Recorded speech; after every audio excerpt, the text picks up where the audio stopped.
அது எந்த ஊர்ல இருக்கு? இதை வச்சுதான் நம்ம நிறைய பேர் ஓட்டிக்கிட்டு இருக்கோம். உண்மையா பொய்யா? ஒன்னே ஒன்று சொல்றையா, எந்த வீட்டில் உங்களுடைய முன்னோர், உங்க அப்பா முடி விழுந்திருக்கும், உங்க தாத்தா முடி விழுந்திருக்கும், உன் பேரன் முடி விழுந்திருக்கும், உன் மகன் முடி விழுந்திருக்கும், இதெல்லாம் ஒன்று சேர்ந்த குலமே குல தெய்வம். இந்த முடியினுடைய அமைப்பு எங்க போய் விழுந்தோ அது எங்க இருந்தாலும் ஒரு பரஸ்பரமாக உங்ககிட்ட வந்துடும். அந்த முடியினுடைய அமைப்பு தெரியாம நீங்க பேசிக்கிட்டு இருக்கீங்க. ஒண்ணும் வேண்டாம், ஒருத்தரான குலதெய்வம் கண்டுபிடிக்க முடியல, ரைட்டா? நீங்க சொல்லிட்டு போற தலையில என்ன வைக்கிறீங்க?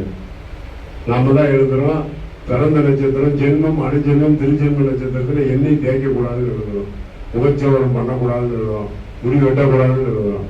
ஆனா எல்லாம் செய்யறோம். செய்யணுமா செய்யலையா? முதல்ல அதை நிறுத்துங்கள்.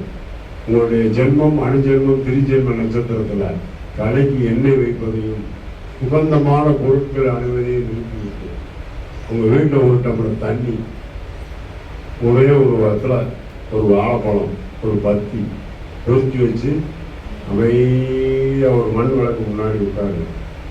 உங்களுடைய குலதெய்வத்தை உங்க அப்பாவும் உங்களுக்கு கண்டிப்பா தெரியும், அவருடைய பேர் நட்சத்திரங்கள், அதே மாதிரி தாயை தெரியும், அதே மாதிரி உங்களுடைய தாத்தா பேர்கள், இதை மட்டும் சொல்லி எங்க உட்காரணும்?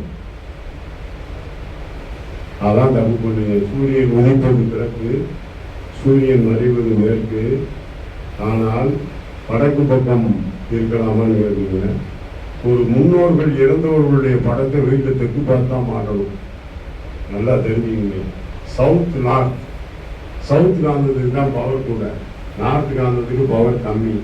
இறந்தவர் போட்டாவை தெற்கு பக்கம் மாட்டாம எங்கிட்டு மாட்டியிருந்தாலும் கண்டிப்பா பிரச்சனைக்குரிய கிரகமே.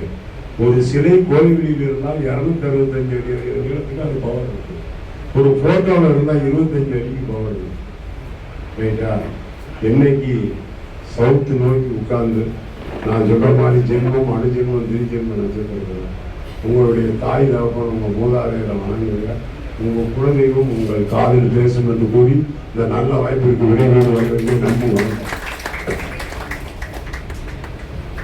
ஒரே வரி பையா பேசுனதை வச்சு இப்பொழுது அவர் சொன்னார், நலவாரியம், அஸ்வமேத யாகம், கல்வி திட்டம், லயித்து உணர்வோடு நான் பேசினேன் என்று. இவற்றையெல்லாம் ஒரு கேட்கும் நல்வாய்ப்பை இந்த 30 விழா நமக்கு ஏற்படுத்தி கொடுத்தது. நான் எல்லாம் பேச நினைத்தது மருத்துவ ஜோதிடத்தை அனைத்து மருத்துவரும் படிக்க வேண்டும், ஜோதிடத்தின் தனிச்சிறப்பு என்றெல்லாம் பேச நினைத்தேன். அதெல்லாம் ஒன்றுமே தேவையில்லை. அனைத்தையும் உள்வாங்கிய நம் எதிர்காலத்துக்கு பயன்படக்கூடிய பல நல்ல திட்டங்களை வழங்கிய ஐயா அவர்களுக்கு உங்கள் அனைவரும் சார்பாகவும் நன்றி கூறி என் நிறைவான உரையை முடிக்கிறேன். மகிழ்ச்சி. இப்பதான் முடிக்கிறாங்க. ஓம் ஸ்ரீ மகாகணபதியே நமஹ. ஸ்ரீ குருभ्यो நமஹ.